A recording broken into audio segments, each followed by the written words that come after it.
Oke, Hi everyone, welcome back to my YouTube channel Zezignesia Education.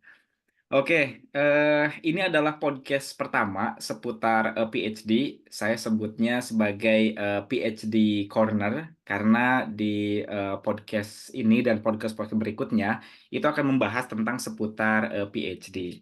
Nah, kebetulan di PhD Corner yang pertama ini saya kedatangan tamu yang sangat luar biasa yang sekarang sedang PhD di Eropa, di negara Poland. Oke, selamat datang, Mas. Oke, terima kasih Mas Asep sudah diundang. Terima kasih juga atas waktunya. Jadi nanti saya ingin tanya-tanya secara detail seputar tiga hal. Nah, yang pertama seputar beasiswanya gitu ya, Mas ya. Kemudian yang kedua seputar proses perkuliahan. Kemudian yang ketiga mungkin nanti boleh spill dikit-dikit seputar apa namanya kehidupan di sana gitu ya, khususnya yang menyangkut tentang keuangan kayak gitu. Apakah bagaimana pengelolaannya seperti itu, apakah cukup atau tidak, mungkin seperti itu ya. Jadi supaya ini bisa memberikan gambaran buat teman-teman yang ingin kuliah PhD di luar dari beasiswa pemerintah karena sangat jarang sekali informasinya gitu ya. Jadi mereka Ya. juga ingin mengetahui validasi dan juga kehidupan seperti apa. Baik, eh mungkin bisa kenalan dulu, Mas. Silakan. Oke, halo everyone. Perkenalkan, nama saya Rajiansa, MSc.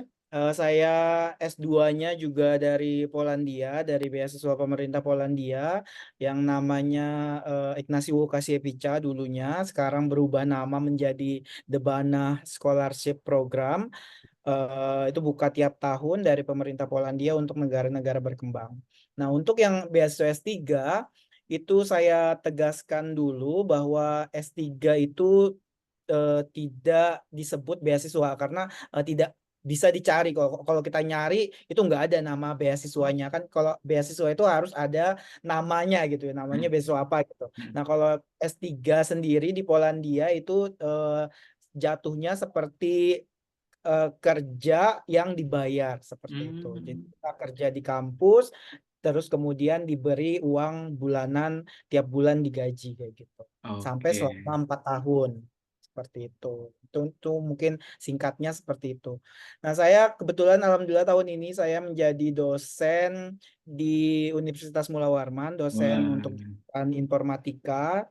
Saya keterima CPNS tahun 2023. Masya Allah. Eh, dan ongoing sebagai mahasiswa S3 tahun kedua di Wrocław University of Science and Technology di Polandia. Seperti itu. Baik. Oke. Mas, dulu prodinya bidang apa, Mas? S1, S2, S3 itu multidisiplin atau sama, Mas? Oke. Jadi dulunya saya memulai kuliah saya itu dari diploma 3. Oh, Jadi diploma. saya diploma 3 di Politeknik Negeri Samarinda, jurusan Teknologi Informasi. Terus kemudian lanjut alih jenjang namanya. Kalau jadi dari D3 ke S1 itu disebut alih jenjang. Saya lanjut ke STMIK, Sekolah Tinggi Manajemen Informatika dan Komputer Widya Cipta Dharma di Samarinda. Untuk S1-nya jurusan Teknik Informatika. Terus kemudian Informatika. S2-nya, S2-nya saya dapat beasiswa melanjutkan studi ke Polandia eh, di kampus yang sama dengan kampus S3 saya, jurusannya Computer Science, Information and Communication Technology. Jadi sebenarnya itu satu rumpun sama semua, Rumpun. satu disiplin ilmu yang sama. Oke.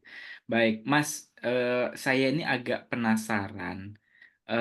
Kenapa Polandia gitu? Mungkin itu untuk mengawali dulu. Kenapa sih Mas apakah pernah nyoba ke berbagai negara sehingga dapatnya di Poland ataukah memang dari awal ini saya pengen banget ke Poland gitu? Oh, oke. Dari awal sebenarnya saya paham yang tahu diri kita ya diri kita sendiri gitu. Terus saya paham dengan kemampuan bahasa Inggris saya yang terbilang ya cukup, nggak bagus-bagus amat kayak gitu, nggak natif amat juga kayak gitu. Pokoknya intinya cukup. Nah, saya itu ekspektasinya sebenarnya hanya di kawasan Asia gitu, di Oke, kawasan ASEAN, asik. kayak Malaysia atau enggak Thailand yang ibaratnya yang tidak terlalu menggunakan bahasa Inggris yang begitu fluent seperti itu kan ya.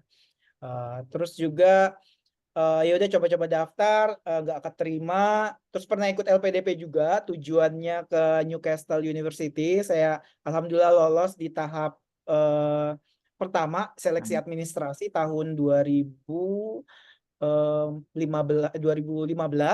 Nah, kebetulan juga saya ngajukan di lain termasuk Polandia. Nah, saya cari karena basic bahasa Inggris saya tidak terlalu bagus, saya cari negara yang tidak mensyaratkan nilai TOEFL kayak gitu. Jadi waktu itu daftar, ketemulah nyari-nyari informasinya. Semua informasi itu bisa dicari di Google gitu ya. Jadi kalau teman-teman mau cari beasiswa, terus bahasa Inggrisnya nggak begitu terlalu ini, ya udah coba cari di Google beasiswa yang tidak mensyaratkan bahasa Inggris. Nah, nanti muncul beberapa beasiswa kayak gitu, termasuk salah satunya Polandia waktu itu. Ya udah, jadi ya udah daftar aja gitu, daftar aja tanpa tahu Polandia ini seperti apa sih negaranya. Oh, Yang saya tahu itu cuman Lewandowski, udah gitu aja gitu ya.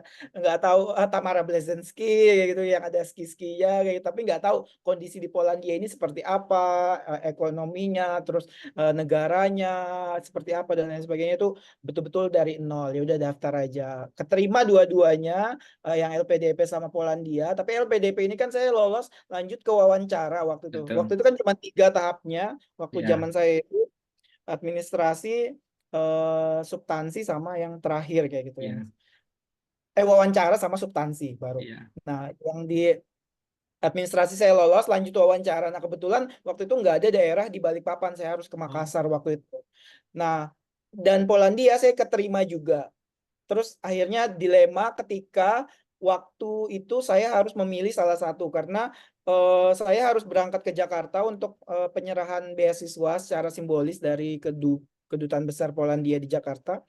Nah, akhirnya saya memutuskan untuk ya udahlah, saya pilih Polandia aja karena udah pasti keterima nih, udah pasti ya. kuliah nih. Gitu. Tapi waktu itu kita diwajibkan untuk bahasa Polandia untuk yang S2-nya. Tapi kalau untuk S3 bahasa Inggris. Nah, ya udah akhirnya saya memutuskan untuk tidak melanjutkan seleksi wawancara saya ke Karena LPDP udah keterima duluan. karena udah keterima Oh, Polandia dan waktunya itu bersamaan Mas. Jadi misalnya hari Seninnya saya harus ke Makassar, tapi hari Selasanya saya harus ke Jakarta kayak gitu. Nah, tapi saya itu udah beli tiket juga ke Jakarta kayak gitu. Jadi kan nggak bisa saya langsung hari itu juga ke Makassarnya kayak gitu. betul. Jadi ya udah akhirnya harus pilih salah satu, mengorbankan salah satu karena saya pikir ya udah harus butuh IELTS dan lain sebagainya itu pasti usaha lagi lebih keras. Ya udah saya nyoba di Polandia Bismillah kayak gitu. Yang penting Eropa lah kayak gitu. Nah, Oke, dulu sih sebenarnya cita-citanya pengennya ke Paris gitu. Paris. Kuliahnya di Paris, cuman dapatnya di Polandia ya udah gitu Tapi kan dari Poland berjalan bisa ke bawah ke Paris ke tanpa Paris visa ya bisa lagi ke kan. kebetulan Enaknya alhamdulillah itu loh. jalan-jalannya ke Paris gitu ya.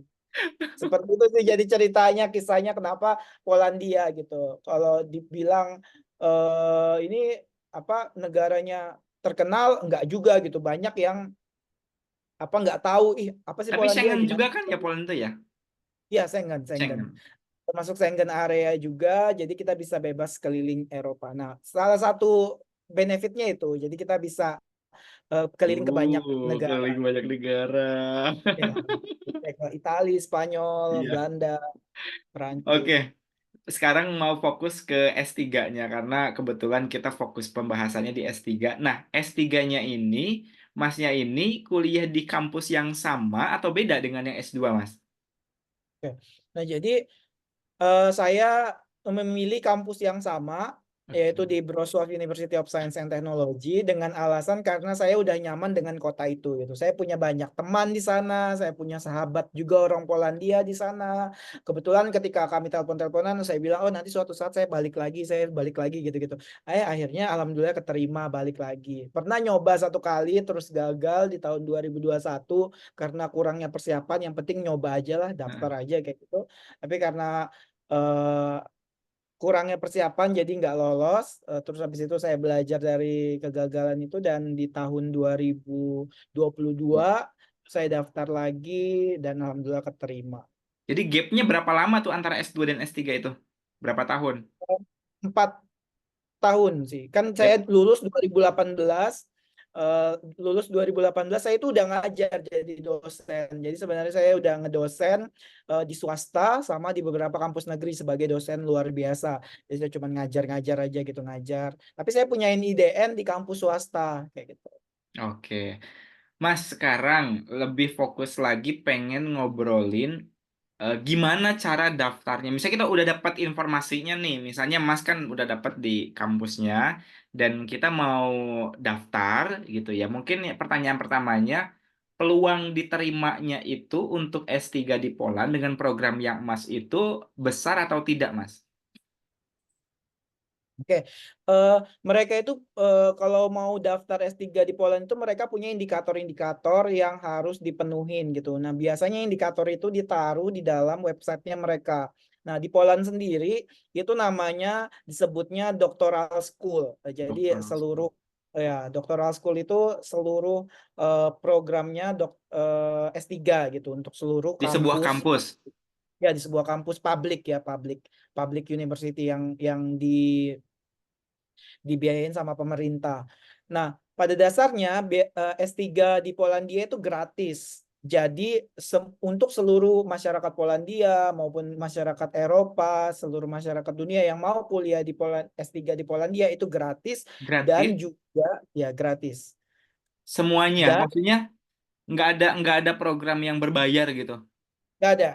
Jadi gratis, Uh, betul-betul digratiskan untuk program. Nggak ada tuition fee, nggak ada bulanan, baik itu mau mahasiswa internasional ataupun mahasiswa lokal, itu semua uh, digabung jadi satu semenjak ada undang-undang baru kayak gitu terkait oke. doktoral. Kalau dulunya bayar, dulunya bayar, tapi setelah berubah nama jadi doctoral school itu, terus ada undang-undang pendidikan yang baru di Polandia, mereka menggratiskan. Mungkin untuk kalau pendapat saya pribadi itu mungkin untuk nge-boost research-nya mereka ya, research mereka, terus peringkat universitasnya dan lain sebagainya. Mungkin bisa jadi Ya. untuk hal seperti itu kayak gitu. Nah, jadi sifatnya gratis, jadi siapa aja bisa daftar, asalkan yang pertama teman-teman harus punya yang namanya supervisor. Supervisor itu Oke. atau dibilang pembimbing ya, Hmm. pembimbing S3 atau calon pembimbing. Nah, kita bisa cari calon pembimbing itu di website-website kampus yang kita tuju. Nah, itu bisa dicari sesuai dengan disiplin ilmu kita masing-masing. Bisa dicek aja di Google untuk kampus apa yang Sesuai di dengan mau bidangnya. bidangnya, terus kemudian cari doctoral school-nya atau PhD programnya seperti apa. Nah, eh, terus kemudian cari supervisornya, email, dan kemudian eh, ngobrol kayak gitu. Nah, kalau saran saya jangan cuman fokus pada satu supervisor, calon supervisor aja, boleh bisa cari 2, 3, 4. Kalau saya kemarin 7 kayak ngajuin email Uh, 7, 7 7 tujuhnya ya yang balas itu cuman satu. di Ya satu udah yang balas kampus. aja. Iya di satu kampus. Jadi misalnya Oh, mereka punya list, ada listnya gitu, supervisor yang bisa dihubungin dengan bidang areanya mereka masing-masing kayak gitu. oke. Berarti step yang paling pertama itu gate-nya itu adalah menghubungi supervisor. Dan Ya, itu wajib. mencari supervisor. Ya, Dan itu wajib wajib punya ya. supervisor. Oke. Karena waktu tahun 2021 saya nggak ada supervisor.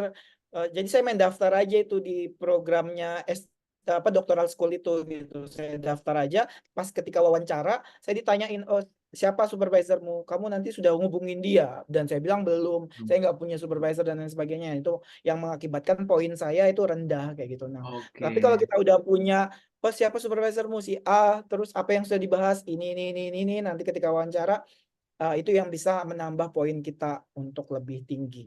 Oke. Baik. Sekarang sudah dapat supervisor nih. Berikutnya dokumen mungkin Mas. Apa saja dokumen yang dibutuhkan untuk apply PhD di Poland? eh Kemarin itu yang penting itu ijazah, terus surat rekomendasi dari supervisor itu salah satunya. Jadi Supervisor ijazah yang S3 ya?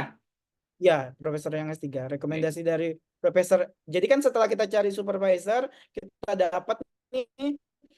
Terus nanti kita download salah satu persyaratan itu ada dokumen untuk tanda tangan persetujuan supervisor itu. Jadi Oke. supervisor ini bersedia membimbing kita selama 4 tahun kayak gitu-gitu, dia tanda tangan, terus dia kirim ke kita, itu yang diupload juga di seleksi penerimaan masuk sekolah doktoral school itu gitu, S3-nya. Jadi ada ijazah S2, Jasa. terus kemudian surat rekomendasi itu dari supervisor. Saya lupa-lupa ingat Lupa-lupa. untuk Udah kalau detailnya. Karena masing-masing kampus itu berbeda-beda, beda-beda. Mas. Jadi ada Oh, oke ya ya. beda-beda. Jadi mungkin bisa langsung dilihat, bisa jadi kok ya yang paling utama itu surat Oke, rekomendasi dari supervisor setelah kita ngubungin beliau kayak gitu. Biasanya nanti bisa itu yang paling utama, benar-benar bisa ini gitu. daftar Untuk yang lainnya bisa langsung dicek di di mana websitenya ya. websitenya ya. Oke. Biasanya ada mungkin boleh saya langsung cek di sini dulu Sambil sjdet.ppr. sambil ini Mas, mau nanya nih ijazah. Ijazahnya itu kan kalau misalnya yang lulusan di Indo, ijazahnya Hmm. berbahasa Indonesia, itu harus diterjemahkan dulu atau bagaimana Mas? Atau enggak? Ya, biasanya kan harus di apostil dulu kalau misalnya ijazah dari Nah, apa Indo. tuh apostel itu? Oh, Mas nggak pakai apostil. Oh, S2-nya juga di ini ya. Iya, apostel. S2-nya jadi apostil itu kita ngurus ke Kementerian Hukum dan HAM, kita bikin Kementerian Hukum dan namanya HAM Indo. ya Indo. Itu Terus? jadi bikin namanya apostil. Apostil itu untuk supaya ijazah kita itu diakuin kalau misalnya ijazah dari Indo. Jadi kita harus terjemahkan dulu ke bahasa Inggris, terus minta tanda tangan dari notaris, habis itu bawa ke Kemenkumham, diapostil sama mereka, terus kemudian disetarakan. Nah, karena saya S2, saya ijazah Polandia, jadi nggak perlu melakukan itu. Tapi buat teman-teman kayak teman saya dari Indo, dosen di Telkom, nah, beliau melakukan Wajib apostel penyetaran dulu. apostil dulu ke Kemenkumham. Oke, oke. Nah, terus tadi menarik pernyataan Mas di awal itu tidak perlu syarat bahasa Inggris. Nah, berarti untuk yang program doktoral itu betul-betul tidak memiliki tidak perlu syarat bahasa Inggris atau memang ada TOEFL gitu, Mas? Oke, kalau yang dulu dari tahun 2015 kan itu saya daftar itu nggak ada. Nah, tapi sekarang itu sejak diadakan setelah tahun 2018, 2017, 2018 itu ada syaratnya minimal B2. B2 itu TOEFL eh, setara 550 Itu TOEFL. TOEFL-nya TOEFL ITV yang biasa di Indo kita gunakan Ya, 520 harus 50. 550. Oke. Eh. Nah, TOEFL 550 itu bisa juga kita nggak mesti harus ITP, maksudnya TOEFL ITP gitu kan. Bisa juga TOEFL prediction, Oh, TOEFL prediction TOEFL juga bisa. ya ada kadang ada diterima, tergantung kampusnya sebenarnya. Tapi di persyaratan kampus itu tidak mensyaratkan spesifik TOEFL-nya apa kayak gitu. Jadi dia cuman cuman bilang kalau dokumen confirming the command of English language B2 level gitu. Oh, B2 level. Oke. Ya, jadi nggak Nah, ada nggak ada sebutan untuk eh, dikeluarkan dari lembaga mana, misalnya harus Duolingo dan lain sebagainya, itu nah nggak ya ada betul. spesifik, nggak Nah, ada spesifik. menarik nih mengenai persyaratan bahasa. Berarti kalau menurut B2 itu sekitar 550 begitu. Nah, kalau untuk Ya, TOEFL ini kan tidak ada tes speaking seperti IELTS gitu ya, Mas ya. Jadi artinya seseorang itu bisa saja nilai TOEFL-nya tinggi tapi writing-nya sama speaking-nya itu pasif misalnya. Nah, pertanyaan berikutnya pada saat perkuliahan, itu bahasa yang digunakan itu apakah bahasa Poland ataukah bahasa Inggris? Dan bahasa nulis Inggris. oh, oke, terus nulis Ya, tesisnya jadi bahasa Inggris. Jadi untuk S3 di Polandia itu 100% berbahasa Inggris ya. Jadi tergantung dari supervisornya. Kalau untuk yang orang lokal, untuk orang Poland sendiri, mereka bisa menggunakan bahasa Polandia untuk diskusi atau komunikasi dengan supervisornya. Tapi kalau ada kelas kan, kita kebetulan kita ada kelas selama 2 tahun. 2 tahun itu bisa kita kompres jadi cuma 1 tahun, jadi jadi dikasih batas waktu itu 2 tahun. Boleh diambil selama 2 tahun itu atau mau dijadikan 1 tahun aja, boleh kayak gitu. Jadi, nah kita ikutin kelasnya itu kelas dalam bahasa Inggris. Oke. Masih tentang persyaratan nih Mas, saya sambil membandingkan dengan beberapa beasiswa ya. Tadi kan Hmm. apa namanya TOEFL sekitar 550, kemudian ijazah harus diapostil, syarat supervisor. Kemudian ada biaya pendaftaran nggak Mas? Iya, ada biaya pendaftaran. Kalau kalau di tempat saya itu biaya recruitment fee namanya itu sebesar 50 euro. 50 50 euro euro. Ya. Kalau di Poland itu sekitar 210 PLN. 210 itu sekitar enam Kalau ratus rupiahin berapa? 600.000, 600.000, Oh, nggak tujuh nyampe ratus nggak ribu. nyampe nggak nyampe 1 juta ya Nggak nyampe untuk 1 juta, di biayanya. bawah 1 juta, di bawah 1 juta. Tapi Oke. itu tergantung dari kampusnya ya, Mas. Ini saya ngambil Yang contoh contoh kampus kampus masnya aja gitu. Oke. yang saya lihat di kampus saya sih. Terus Mas berikutnya pada saat daftar itu kita harus udah punya riset proposal belum? Eh, pada saat daftar itu tidak diminta untuk research proposal kita, cuman hanya eh, inisial konsep, inisial konsep yang dari disertasi kita. Jadi Berapa inisial lembar? konsep itu 1 2 lembar, Dua satu lembar lembar ya dua. betul ya 21 Oh, sampai no 2. longer than no longer than 2 A4 pages. Berarti Oke.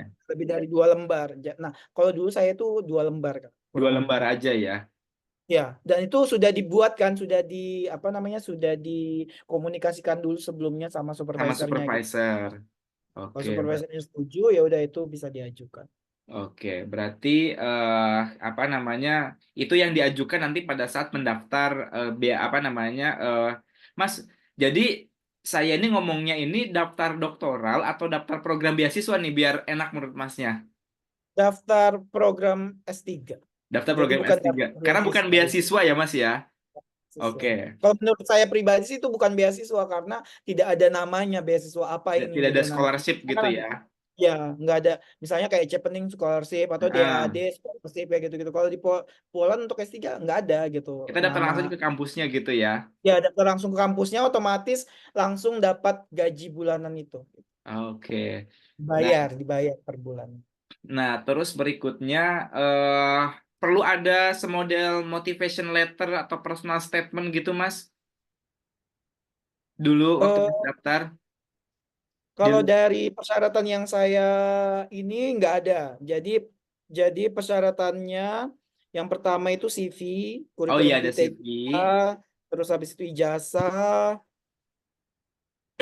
ijazah yang harus diapostil, postil. baik itu ijazah S1 atau ijazah S2. Nah, kebetulan ijazah S1 saya kan dari Indonesia. Nah, itu saya udah apostil duluan di Kemenkumham gitu. Terus Oke.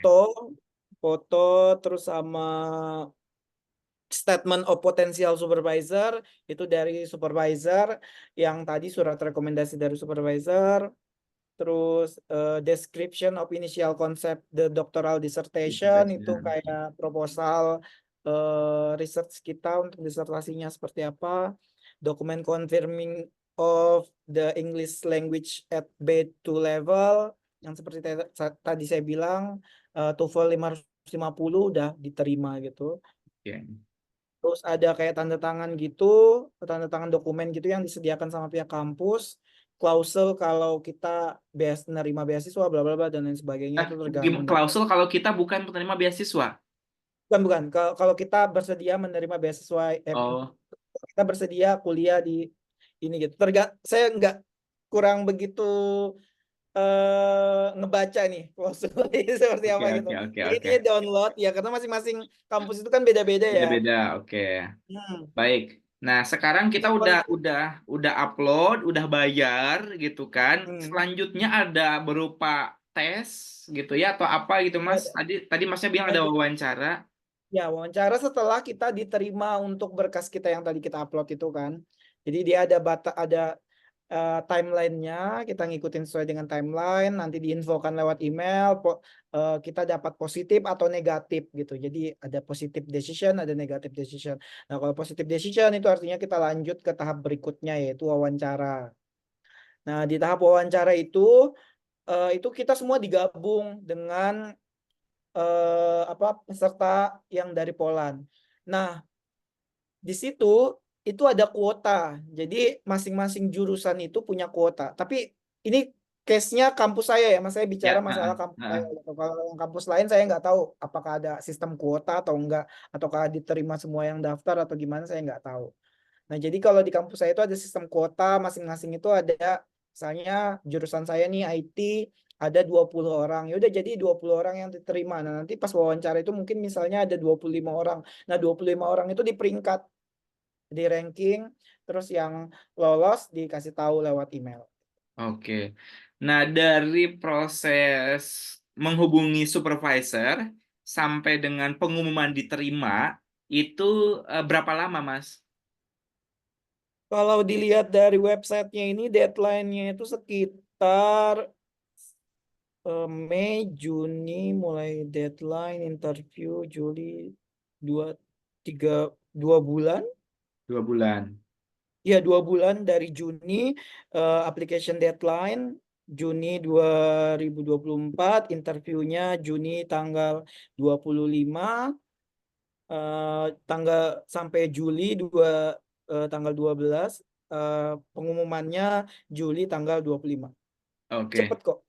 Berarti Jadi kalau nggak di lama. kalau di Poland itu dia ada periode tertentu, jadi tidak dibuka sepanjang tahun, bisa kita apply kapan saja ya. Tadi ada dibuka bulan Juni ya Mas ya, kalau nggak salah barusan ya. Ya, Juni Juni. Berarti Bukanya dari bulan Mei, sorry. oh dari Bukanya dari bulan bulan Mei. Maret. Itu setahun sekali kah atau dalam setahun ada berapa periode? Kalau di tempat saya cuma setahun sekali gitu. Jadi kita Tahun bisa sekali.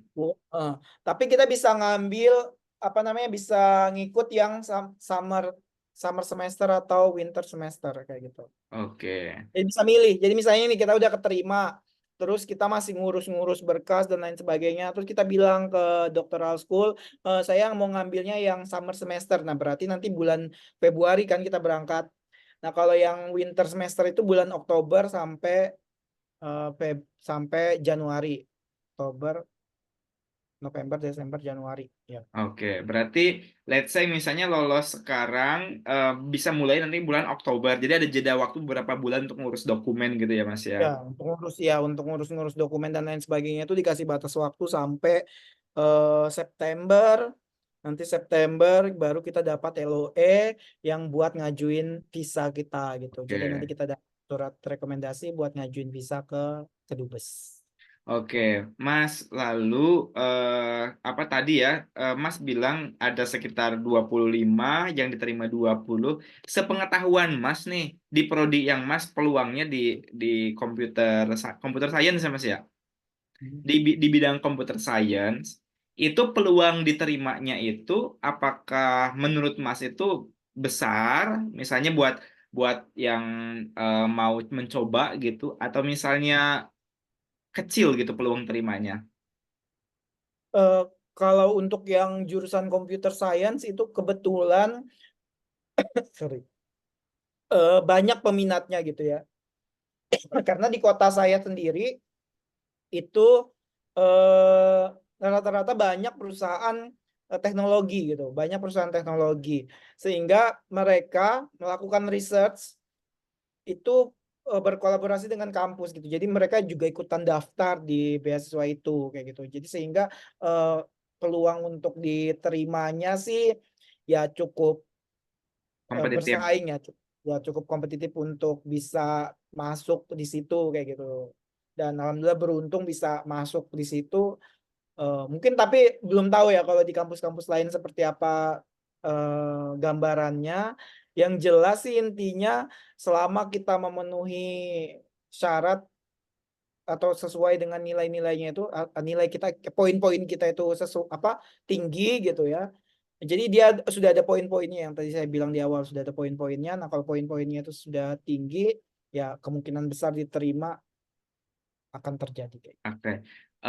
Apa yang menurut Mas itu hal yang paling penting supaya bisa diterima di doctoral school itu, Mas? Yang pertama yaitu harus punya supervisor itu kan ya, harus Oke. punya supervisor. Terus ada beberapa eh mana ya, rulesnya gitu. Jadi di rulesnya itu kita yang harus eh nyesuaiin gitu. Pokoknya intinya itu baca secara Doman lah detail ya, ya harus pedomannya baca gitu. detail. Jadi kita nggak bisa yang oh, amin asal-asal aja tapi kita nggak Ya, pernah baca sama sekali sip. kayak gitu-gitu. Intinya Setuju. baca dulu di situ jelas prosedurnya.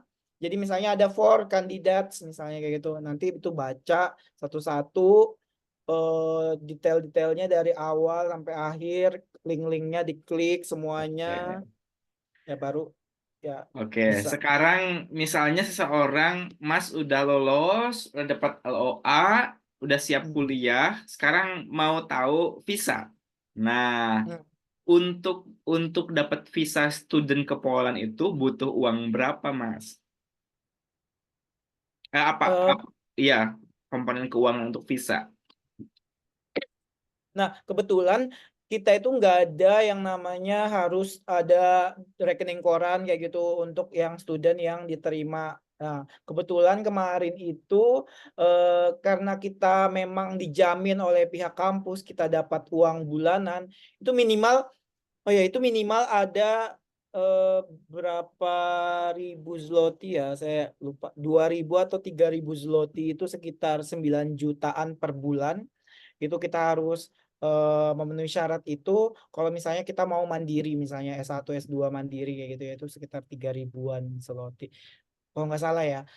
Tapi kalau untuk yang S3 Iya. itu karena sudah ada surat finansial dari kampus, jadi kita udah ada sponsorshipnya memang dari kampus gitu untuk dapat berapa per bulannya kayak gitu Nah, Mas. untuk biaya visanya sendiri, Mas, berarti tidak ada biaya visanya kah atau Oh, bayar. Nah, untuk bayar satu kali aplikasi visa itu sekitar di bawah 1.500.000 rupiah? untuk apa? Iya, rupiah. Itu untuk 1 tahun atau untuk berlaku selama masa studi? 1 tahun. Untuk 1 tahun. Oh, jadi pembayaran visanya itu per tahun, Mas? Iya, jadi eh, visa itu kan kita dapat 1 tahun kita ngajuin yang namanya nasional di visa. Itu untuk student. Nasional di visa itu berlaku 365 hari. Itu 1 tahun. Nah, setelah kita 1 tahun di sana, kita bisa ngajuin yang namanya resident permit atau temporary resident (TRC). Nah, Oke. kita ngajuin TRC, FYI, TRC di Poland itu agak sulit karena banyak imigran dari negara yang sedang berperang itu lari ke Poland gitu, Poland. dari Ukraina tuh banyak lari Polandia sehingga mencari kerja dan lain sebagainya sehingga untuk kita student itu TRC itu masih bermasalah tapi nggak tahu ya ke depannya tahun depan atau berapa tahun lagi kayak gitu itu akan diselesaikan dengan mudah tapi kita bisa nunggu sampai 1 tahun. Nah, kalau saya lebih baik saya pulang ke Indonesia, perpanjang visa baru setahun lagi, terus balik lagi kayak gitu. Perpanjangnya harus pulang ke Indo, nggak bisa di Poland. Bisa, nggak bisa. Oh, Perpanjang ya itu harus pakai TRC. Jadi makanya harus perpanjang visa. Kalau perpanjang visa kan harus di kedutaan besar Indonesia, apa Polandia di Indonesia, di jadi Jakarta. jadi setiap setahun sekali memang berarti harus pulang untuk Iya, perpanjang setiap visa. setahun sekali saya pulang. Oh, alah, hal unik ini kalau studi di Poland setahun sekali harus pulang. Nah, terus Mas, Eh, Nggak harus ya Mas. Jadi bisa ngajuin TRC itu tadi yang TRC. saya bilang. Ya, kalau udah Oh, ngajuin TRC, kita udah aman. Tapi kita nggak bisa jalan-jalan ke negara lain karena kita nggak punya visa kan. Visanya udah expired misalnya kayak gitu. oh, Jadi kalau paham, paham, paham visa ya, kita ya. sudah expired kan kita nggak bisa jalan-jalan ke negara lain. Oke. Nah, kita tetap bisa di stay di Poland asalkan ngajuin TRC itu. Tapi kalau Oh, kita nggak aduh. mau apa malas buat ngajuin karena yang prosesnya yang ribet sama lah kayak di Indonesia. Jadi Poland itu ya kebalikan dari Indonesia kan benderanya aja udah terbalik gitu. Eh, birokrasinya itu juga lumayan ribet untuk ngurus TRC itu gitu. Nah, makanya saya udah berpengalaman di waktu saya S2, jadi saya udahlah malas lah, mumpung beasiswanya cukup buat PP misalnya kayak gitu, ya udah pakai Oke, beasiswa aja, oke, PP, terus balik lagi ke Indo, perpanjang, terus pulang lagi ke Poland kayak gitu. Jadi oke bisa Mas. tetap traveling gitu ke negara lain. Berarti untuk seseorang yang mau ke Poland itu harga visanya itu untuk pertama itu bayar kurang dari 1,5 juta, dan Hmm. setelah itu nggak ada biaya lain, asuransi kah misalnya atau ke cek kesehatan kah? Oh, ada. Jadi untuk eh, lengkapnya persyaratan apa aja yang harus diajukan itu bisa cek di Kedutaan Besar Polandia di Mhm. Jakarta websitenya. Di situ ada jelas sekali untuk apa persyaratan-persyaratannya. Tiap tahunnya itu mungkin bisa aja ada perubahan. Karena saya dulu sempat kayak gitu waktu 2015 saya ngajukan dengan 2022 saya ngajukan itu udah perbedaannya Beda. udah jauh. Ya. Oke. Oh, nah itu Biaya wajib. kira-kira, mhm. Wajib buat asuransi selama 1 tahun. Nah itu berapa tuh Mas?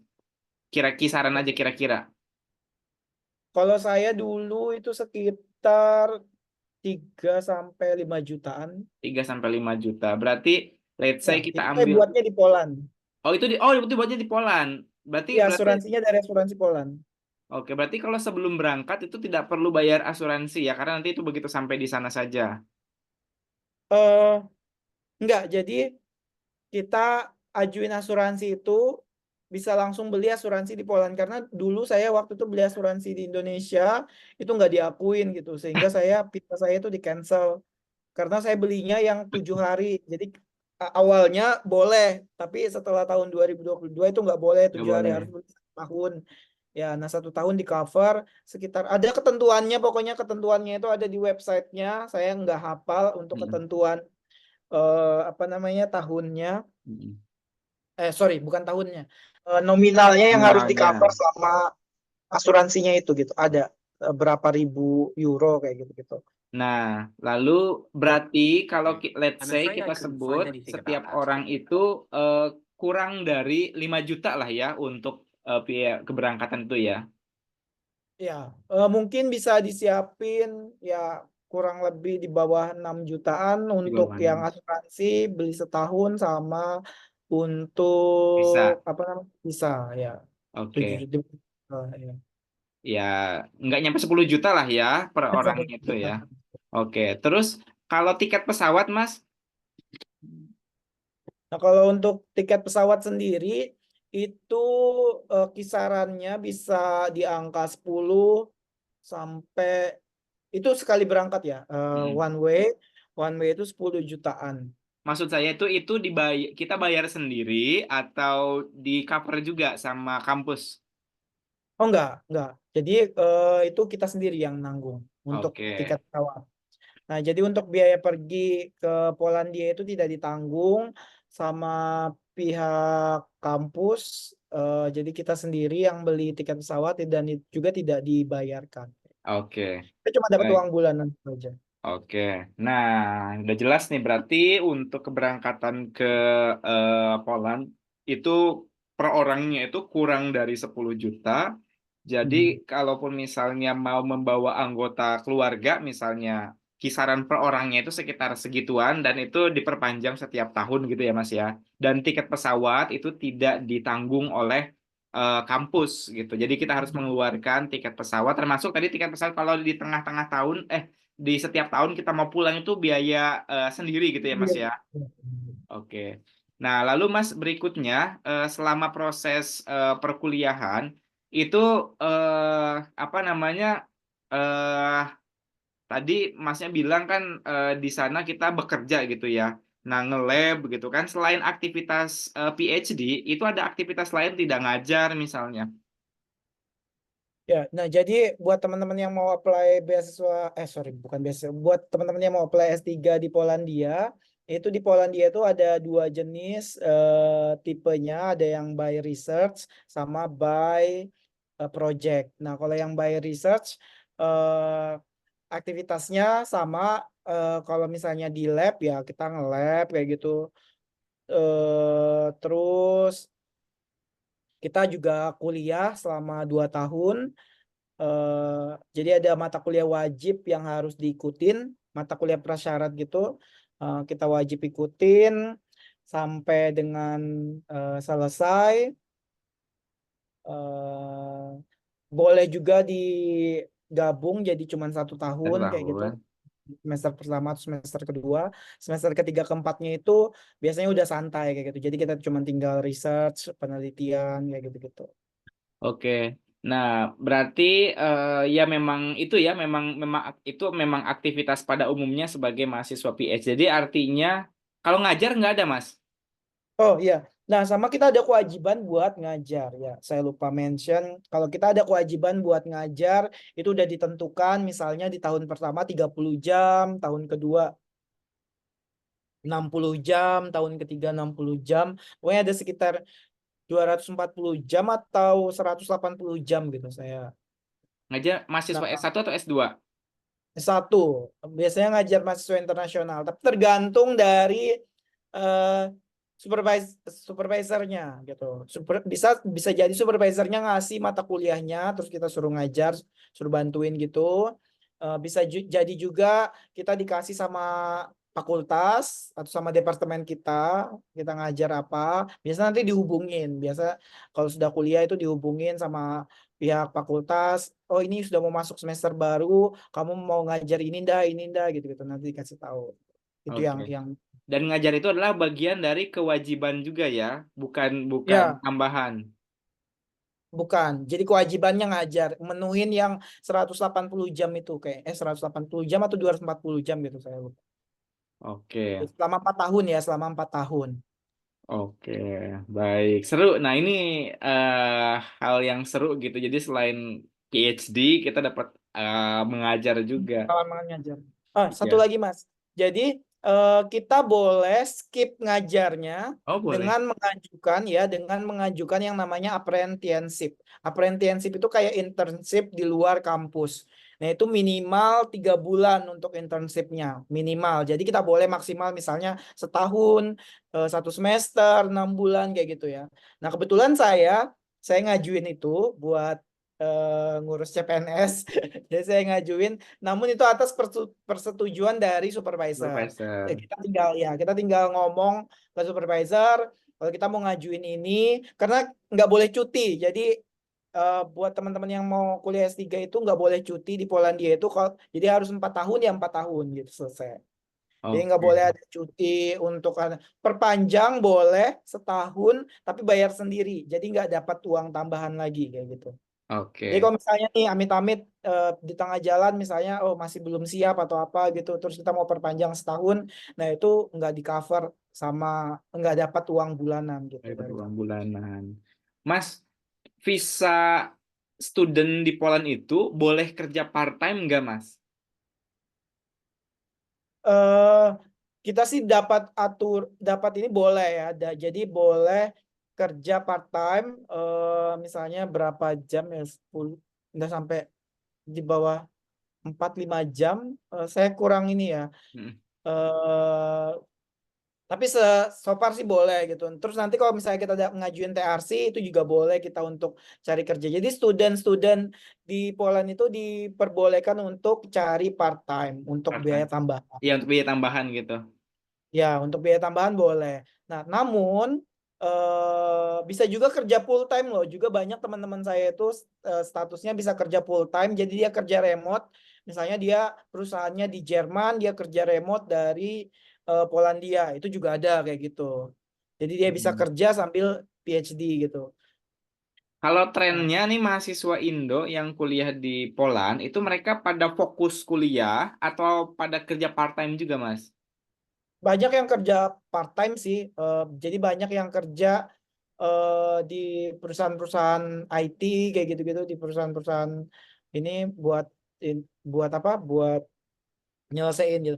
Nah, berbedanya dengan Mas karena apa ya? Kalau di kayak IT itu kan nggak yang kita 100% kita di lab gitu, kita nge-lab nyoba-nyoba apa gitu-gitu. Nah, kecuali misalnya robotik atau apa gitu ya. Tapi kalau untuk spesifik bidang yang tidak terlalu banyak nge-lab, nah itu masih bisa kerja gitu. Nah, jadi Oke. tergantung kita fokusnya di mana. Kalau misalnya kita fokusnya nge-lab terus kan kayak teknik mesin itu kan harus nge-lab terus kan karena mesinnya ada di situ kan. Itu agak sulit. Jadi mereka harus fokus betul-betul kuliah dari dari pagi sampai sore bisa nge-lab kayak gitu-gitu. Nah, kalau kami santai-santai aja gitu di asrama gitu kadang kalau misalnya meeting karena basic saya cuman nggak pakai alat kayak gitu. Jadi penelitian saya itu nggak pakai alat apa-apa. Jadi kita cuman algoritma, penerapan algoritma, terus hitung-hitungan, matematika kayak gitu-gitu. Jadi nggak yang begitu terlalu menggunakan alat, terlalu banyak nge-lab gitu. Nah, ini mungkin karena mungkin PhD itu kan eh, kadang bimbang untuk family. Nah, kan ini kan beasiswa masnya ini nggak ada tunjangan untuk family berarti ya mas ya. Ada, Misalnya ada. yang kuliah suaminya atau istrinya itu dependen, itu bisa kerja nggak mas? Dan kalau misalnya kerja, itu bisa memenuhi kebutuhan sehari-hari tidak kira-kira? Kerja part time atau full time misalnya. Nah, yang sepengalaman dari teman saya sih katanya sih nggak cukup. Jadi ada teman saya itu kuliah PhD, dia nikah sama orang Indonesia juga, punya anak dua sekarang. Nah itu nggak cukup untuk sewa sewa apartemen dan lain sebagainya. Nah dia harus kerja gitu. Nah beliau kerja di sertifikasi halal, jadi kayak instansi gitu sertifikasi halal di Poland. Nah beliau kerja di sana juga, terus beliau juga ngajuin. Nah keuntungannya lainnya di Poland itu kita bisa ngajuin pendanaan tambahan dari berbagai beasiswa. Nah, Oh, jadi ada beasiswa untuk nambahin nominal beasiswa kita. Misalnya biasa nambah sekitar 2 juta atau 3 juta gitu. Ada juga beasiswa research gitu dari kampus, ada dari foundation, ada dari European Union, Ministry Education dan lain sebagainya. Itu banyak beasiswa-beasiswa yang kita bisa ajukan. Yang penting fokus di research-nya kayak gitu, fokus publish dan lain sebagainya. oke. Berarti kalau misalnya untuk membawa keluarga, meskipun dependen atau anggota keluarganya bekerja, itu eh, apa namanya kurang gitu ya untuk sehari-harinya untuk sewa rumah. Nah, sekarang Ya pengen, kurang, hmm? kurang, kurang. Kurang, oke. Lalu kehidupan sehari-hari nih, Mas. Apa namanya pembiayaan dengan kehidupan sehari-hari. Kalau boleh tahu komponen biaya yang diperoleh gitu kan, apa aja gitu, Mas, selama untuk program doktoral di tempat kampus Masnya ini. Nah, jadi kita itu dibagi dalam kan kita selama 4 tahun. Nah, kita itu dibagi per 2 tahun. Di tahun pertama dan tahun kedua itu kita dapat sekitar 4.400 grossnya, bersihnya itu sekitar 3.900 atau sekitar 14 atau 13 jutaan, 13 sampai 14 Per jutaan bulan. per bulan itu sampai selama 2 tahun. Nah, terus di tahun berikutnya itu kita dapat sekitar 5.400 atau bersihnya 4.800 itu sekitar 20 jutaan per bulan. Nah, itu di tahun ketiga keempat setelah lolos middle term evaluation. Jadi kita ada 2 kali evaluasi. Ada evaluasi tahunan, itu biasa dalam bentuk mata kuliah, namanya reporting seminar. Nah, kita ngelaporin apa aja yang sudah kita capai itu sesuai dengan disiplin ilmu masing-masing. Ini masing-masing kampus beda-beda ya karena di Mm-mm. Poland itu ada kampus teknologi ada politeknika itu untuk yang engineering, ada yang kampus biasa kayak university kayak gitu-gitu, ada yang life science dan lain sebagainya itu masing-masing beda-beda. Ini saya kasih tahu sesuai dengan kampus saya Iya, sekarang. heeh. Nah, terus eh, kalau misalnya kita positif, nanti di evaluasi di pertengahan semester, kalau hasilnya positif, kita bisa lanjut ke tahun ketiga dan keempat. Itu dapatnya 20 jutaan, sekitar 20 jutaan Luar biasa. bulan. Oke. Terus untuk komponennya biasa itu kan udah semua ya, pokoknya intinya kamu dikasih uang nih gaji nih terserah kamu mau Iya. gunain terus Buat bagaimana. apa? buat apa. Nah, kalau 3.900 itu biasanya kalau kita tinggal di asrama, kan pengalaman saya tinggal pernah tinggal di asrama, pernah tinggal di flat juga. Asrama Nah, tuh punya kalau kampus. iya asrama itu punya kampus. Jadi namanya dormitory kan ya kalau Mm-mm. dia. Jadi ada dormitory. Dormitory itu bisa buat keluarga karena untuk yang PhD student itu bisa kita sewa satu modul. Jadi satu modul itu 2 kamar, bisa diisi 2 orang PhD. Nah, tapi kalau misalnya kita berkeluarga, kita bisa sewa satu modul itu. Nah, satu modul itu bisa bayar sekitar 1.500 kalau untuk keluarga, 1.500 sampai 2.000 kalau nggak salah. Tapi kalau untuk yang 1.500 di bawah 2.000 lah pokoknya. Mm-mm. Tapi kalau untuk yang apa namanya untuk yang sendiri itu bayarnya sekitar 1.000 itu sudah include listrik sama air sama internet. Internet kencang, gratis, bebas gitu ya. Itu di Tapi kan asrama. dia asrama ya. Nah, kalau yang di privat tadi Masnya sempat ke privat juga katanya. Ya, ke flat, kalau ke flat atau ke apartemen gitu, itu rata-rata sih kalau di kota saya itu sekitar 1.000 sampai 3.000. Nah, Oke. jadi kalau misalnya kita nyewa flat dengan beasiswa yang segitu gitu, 2.000 lah anggap aja misalnya bayar 2.000 berarti sisa cuman 1.900. Bisa sih cukup buat biaya hidup sehari-hari itu cukup, tapi kita nggak ada buat kayak jalan-jalan atau misalnya beli baju atau makan Ya. di restoran kayak gitu. Nah, itu juga catatan makannya masak sendiri kayak gitu. Nah, kalau kita Sendiri. makan ya kalau kita makan di restoran nggak cukup, cepat habis. Iya, iya, iya, iya. Oke, Mas, terus apa namanya pengeluaran terbesar ya untuk sewa akomodasi gitu ya.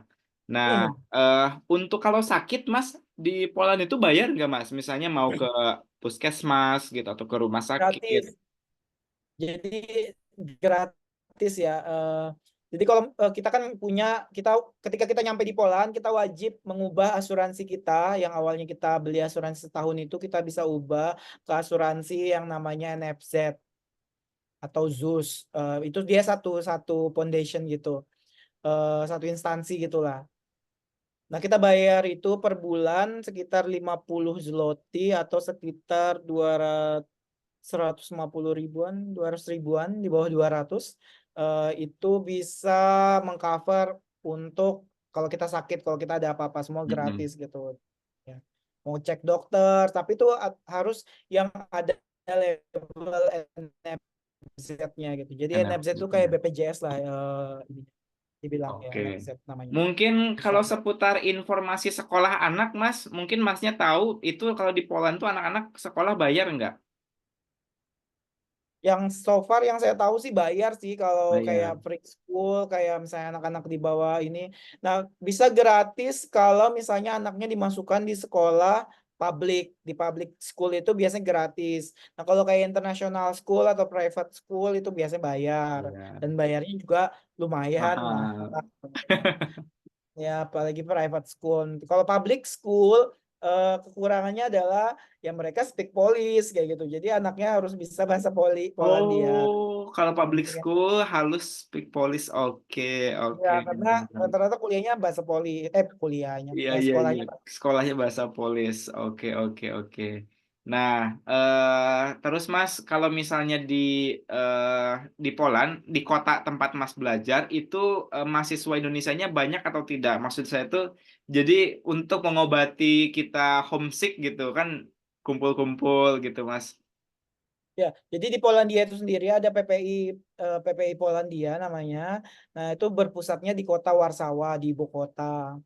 Nah, tapi namun masing-masing setiap kota itu punya perwakilan, tapi tidak bisa dibilang kayak ada nama sendiri kayak gitu. Misalnya kan kayak di UK itu kan nggak hanya PPI UK UK, gitu. ada PPI Ya, per ada kota. PPI London, ada PPI apa gitu-gitu kan ya. Tapi kalau di di Polandia itu enggak karena mahasiswanya masih terbilang sedikit kayak gitu ya. Eh, yang banyak itu berpusatnya di Warsawa. Jadi banyak yang mandiri, banyak yang beasiswa dari NTB, ada beasiswa Bana, ada yang mandiri kayak gitu-gitu.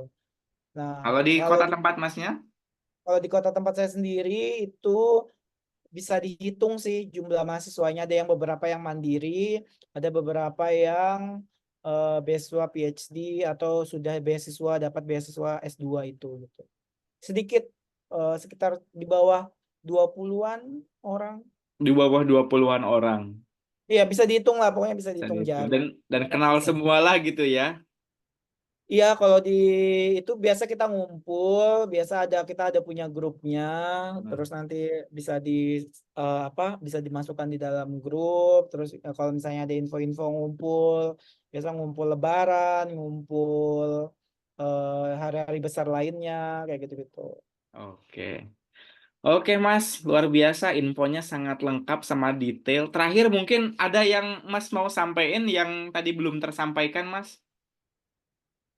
eh Kalau dari saya sih intinya di kuliah di Poland itu ya tadi harus ada supervisor yang Oke, pertama.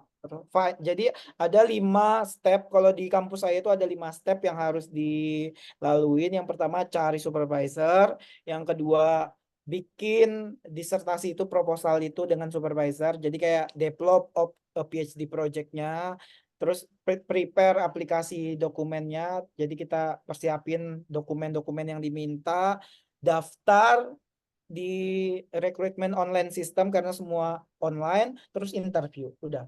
Jadi oke. 5 step ini yang harus Mas. dilaluin eh, dilaluin untuk bisa jadi mahasiswa PhD di kampus saya di Wrocław University of Science and Technology. Kayak gitu. Kalau untuk di kampus-kampus lain bisa menyesuaikan dengan eh, website dari masing-masing kampus. Seperti itu. Nah, intinya jangan malas buat nyari informasi karena kita itu terlalu kebanyakan mau-maunya aja, tapi malas buat membaca gitu, malas buat nyari informasi. Kalau memang mau kuliah ke luar negeri, kalau memang mau punya cita-cita kuliah ke luar negeri, yaitu harus punya semangat yang tinggi untuk mau mencari Mencari, iya. informasi tanpa disuapin kayak gitu. Saya paling Kadang-kadang suka ini nggak sih Mas? Suka ada nggak sih ke Mas? Suka Mas kalau mau ngambil prodi ini rekomendasi kampusnya di mana gitu? Suka ada nggak yang kayak gitu? banyak Padahal kan itu kan banyak yang harusnya kita DM sendiri saya, yang tahu ada ya. beberapa. Benar. Intinya itu sebenarnya kan kita bisa cari di Google, Iya, kita bisa searching. Oh, saya jurusan IT, kampus IT di Polandia. Udah simple gitu untuk betul, ini, betul. untuk apa? Untuk kata kuncinya gitu. Iya, betul. Berarti kan eh, kebanyakan yang saya tahu orang-orang yang eh, terlalu banyak nanya itu akan sulit dapat beasiswa gitu. Coba Iya. tanya sama orang-orang yang dapat beasiswa itu rata-rata mereka itu jarang, sangat kecil sekali yang mereka itu terlalu banyak nanya gitu. Tapi mereka berusaha sendiri untuk Cari mencari informasi-informasi gitu. Ini ada nih salah satunya, contohnya misalnya podcastnya Mas Asep bisa dilihat, ditonton, atau bisa lihat di IG kita, follow IG kita, bisa kita kasih informasi-informasi ya diikutin. Nah, kalau saran saya itu gabung di grup-grup Facebook. Jadi ada grup Facebook namanya Pemburu Beasiswa Dalam Negeri dan Luar ya. Negeri. Itu saya dulu gabung di situ. Informasi-informasi sana lengkap sekali. Banyak update terus kayak gitu. Terus ada Pemburu Beasiswa di IG. Bisa juga lihat akunnya Kobi Education. Kalau mau lihat ya ini nggak di anu ya, Nggak di nggak di. endorse. Siapa tahu Kobi atau Scotters mau endorse kita boleh. Nah, eh, bisa cek di situ aja, misalnya ngelihat oh ada beasiswa ini buka, oh ini ada beasiswa ini buka ya gitu, ya udah coba baca baca lah gitu. Jadi kebanyakan orang Indonesia itu malas buat membaca, padahal informasi itu luas, informasi itu tersebar di mana-mana. Informasi itu Mungkin sudah itu aja. sangat detail ya gitu. Itu sangat detail dan kita tinggal ikutin aja gitu. Oke, Nah, baik. kalau saya dulu Selanjutnya juga mungkin baca-baca. Kenapa Mas? Masnya mau mempromosikan di Instagram kan Masnya sharing ini ya, bukan bikin konten kreator, kemudian ada juga program subscribe. Mungkin bisa sharing apa yang Mas sharing gitu. Oh ya, nah buat teman-teman yang mau gabung, eee, mau pengen lebih detail, jadi ini ya hanya luarnya aja gitu, mau Ya. lebih detail lagi, terkait dengan gimana studi di Polandia, terus nah itu juga ada one by one Zoom meeting, kalian bisa subscribe di, channel saya, ada linknya di bio, tulis aja RJ Iansa hanya 2. RJ Yansa. Nah, nanti bisa cek di sana ada link, tinggal diklik, bisa join juga. Bisa juga DM saya di akun Instagram saya, cari aja Rajiansa. Nanti di sana juga bisa gabung. Gitu. Oke, baik. Terima kasih banyak. Jadi buat teman-teman yang nonton podcast ini, PhD Corner ini silahkan bisa follow detail ke Mas Rajiansa melalui Instagram.